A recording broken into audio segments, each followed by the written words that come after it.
What's going on, y'all? It's JD Patel with On3. Today on the Hard Count, we're going to compare and contrast Lincoln Riley's Oklahoma with Brent Venables' Oklahoma.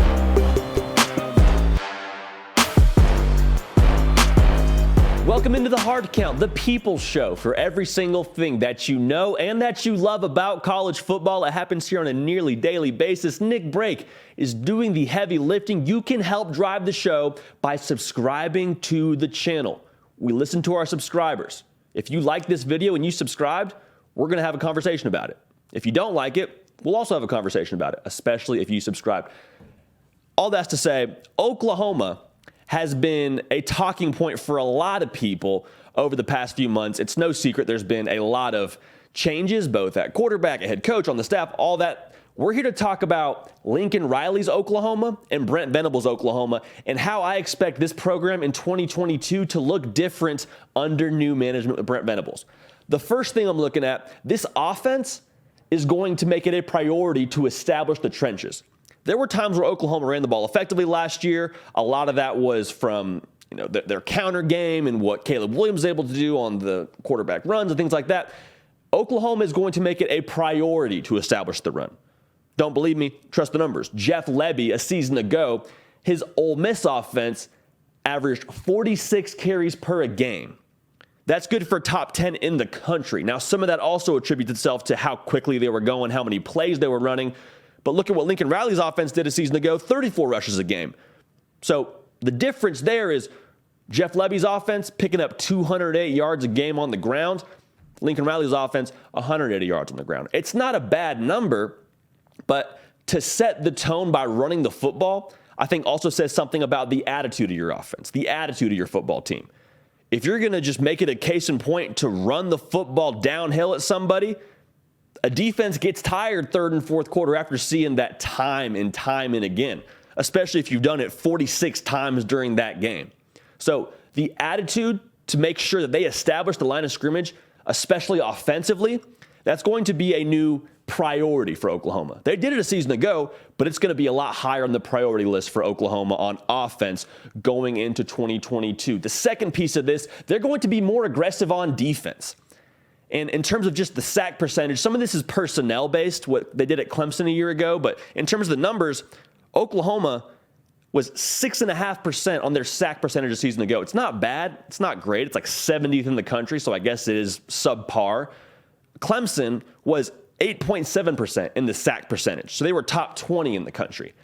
And again, some of this goes to personnel. Clemson had a lot of ballers on defense, but some of this also lends itself to the flexibility of the personnel and how they're playing them. Because Brent Venables, his defenses, he's going to get guys in position to make plays. Doesn't really mean a whole lot right now, but ultimately you're going to see big, fast, long dudes playing at the linebacker spot. You're going to see a lot of stunts on the defensive line. They're going to schematically do a lot to confuse the offense and get after the quarterback. Again, not saying this wasn't a thing they wanted to do last year, but for Brent Venables, he's going to make it something that's at the front of the line with their priorities. They're going to make sure they make that quarterback uncomfortable. And you're going to see this develop, I think, over the coming years as Brent Venables recruits to his defense and gets more of his guys in the door. But they got some guys on defense right now, have a high motor, that are really athletic, that they're going to be able to mix and match a little bit personnel-wise to still get after the quarterback. So expect that number this time next year. We're talking about Oklahoma and what they did in 2022. That number will be much higher than 6.4%. They will find ways to get after the quarterback again. To say it for probably the third time now, they will get after the quarterback or die trying. Finally, I think the most important thing when we're talking about this new Oklahoma under Brent Venables is a new sense of urgency. Lincoln Riley did a lot of good things at Oklahoma, and the people that I think know the Sooner program, and over time, probably more so than right now, will be thankful for what he did. He brought a lot of Big 12 titles back to Norman. Now, the difference with this program is you have two guys in Brent Venables and Jeff Lebby that are Sooner born, Sooner bred. Like, you cut them open and they bleed crimson and cream. The other piece of this is Oklahoma, for the first time in a little bit, is now climbing back to the top because they're accustomed to bringing home that Big 12 title every single year and putting it on the mantle with the others and kind of getting complacent, if you will. Not getting complacent, but just kind of taking it for granted. And this is the first time in a minute where it's like, okay, we're not the top dog coming in 2022. Baylor actually has what we want. Baylor is picked by the media to do it again.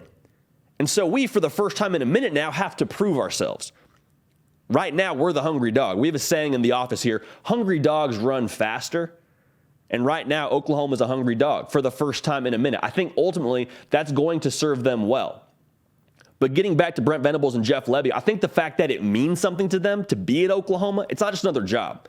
It's not just a promotion or an exciting opportunity. It's both of those things, but it means something to them for them to be in Norman, for them to be guys that really care about this program at a core level.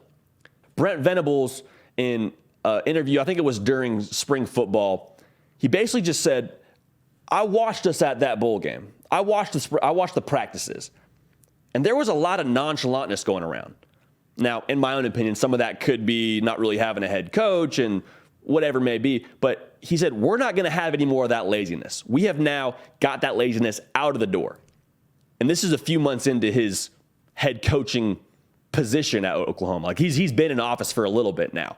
He said, we don't have any more laziness. And so for them to make it a point to run the football, for them to be aggressive on defense, both schematically and personnel-wise as they move forward in the future, the sense of urgency at Oklahoma is very real. And ultimately, that's a very good thing for Sooner fans. That's it for us here on The Hard Count. We appreciate you tuning in. Subscribe to the channel. We are surging right now, and it's all because of y'all. We're going to keep the party rolling. We will see y'all next time. Hey, y'all. Thanks so much for watching. Subscribe to the channel here to make sure you don't miss an episode of The Hard Count. Also, be sure to check out other videos on the On3 YouTube channel.